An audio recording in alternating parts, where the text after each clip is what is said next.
ఆచి చికెన్ మసాలా. నిన్న మచిలీపట్నంలో జరిగినటువంటి ఒక అక్రమ కట్టడాన్ని అధికారులు వాళ్ళకున్నటువంటి నిబంధనల ప్రకారం, కోర్టు డైరెక్షన్ ప్రకారం అక్కడ అక్రమ కట్టడాన్ని తొలగించడం జరిగింది. ఈ అక్రమ కట్టడం తొలగింపు సందర్భంగా జరిగినటువంటి సంఘటనలో వైఎస్ఆర్ పార్టీ నాయకుడు పేర్ని నాని వాళ్ళ కుమారుడు వ్యవహరించినటువంటి విధానం చాలా జుగుప్సాకరంగా, సిగ్గుచేట్ల, అసలు వాళ్ళు మనుషులేనా అనే విధంగా వాళ్ళు ప్రవర్తించినటువంటి విధానం యావత్ ఆంధ్ర రాష్ట్రం అంతా కూడా చీకొడతా ఉంది.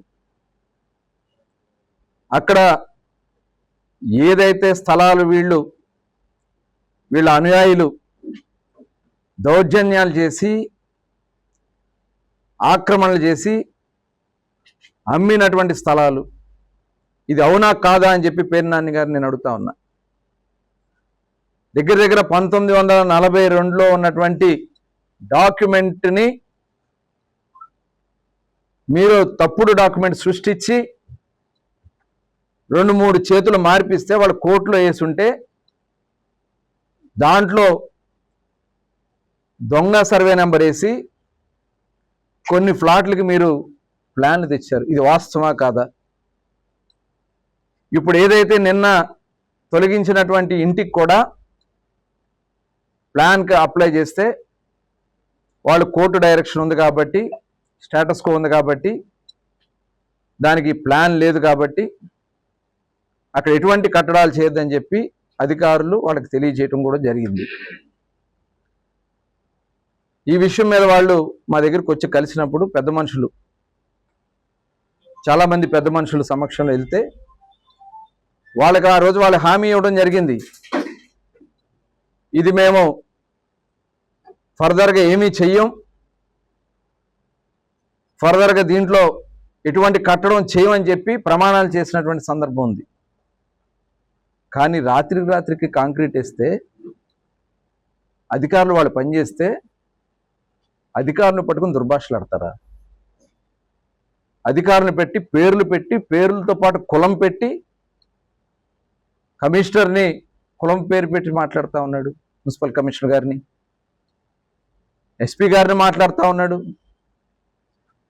డిఎస్పీని, సిఐని అయితే ఏం పీకుతావని చెప్పి మాట్లాడుతూ ఉన్నారు. వీళ్ళు బస్ సీమ పంది, సిఐ గారిని పట్టుకుని సీమ పంది అని మాట్లాడుతూ ఉన్నారు. అసలు వీళ్ళు మనుషులేనా?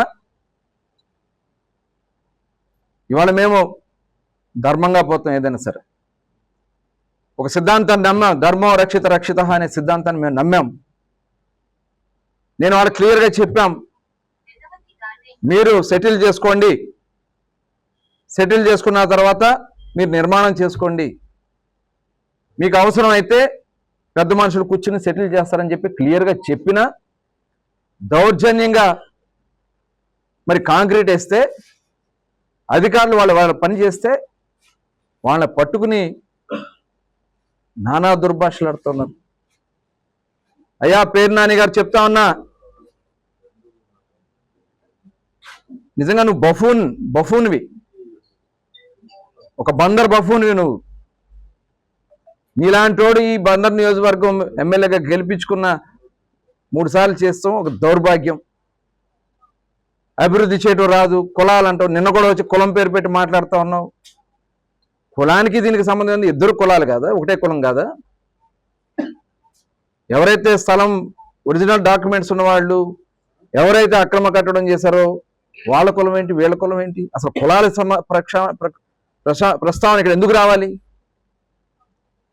నువ్వు చేసినటువంటి దౌర్జన్యాల గురించి చిట్టా తీస్తే చిలకలపూడి సెంటర్లో మూడు గుళ్ళు అనుకున్నటువంటి పేదల ఇళ్ళు ఆ రోజు పగలగొట్టించింది నువ్వు కాదా?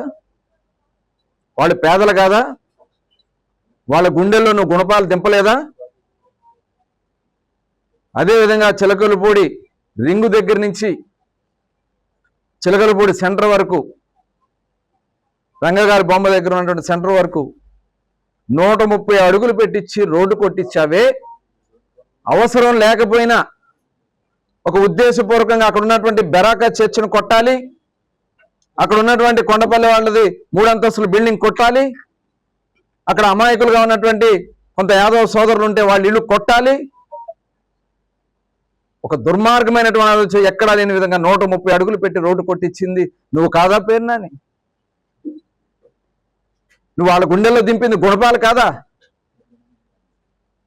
కేవలం నీ బినామీ స్థలాన్ని రోడ్డు మీద తీసుకురావడం కోసం 130 అడుగులు పెట్టించి రోడ్డును కొట్టించి నువ్వు చేసినటువంటి దుర్మార్గం ఎవరైనా బందరు ప్రజలు మర్చిపోతారనుకున్నావా? బట్టల కొట్టు గాంధీ గారి కొట్టుని, కొట్లో ఆడవాళ్ళు ఉంటే ఆడవాళ్ళు ఉన్న సమయంలో వెళ్ళి పగలగొట్టించింది వాస్తవం కాదా? ఆయన పిచ్చోడైపోయాడు.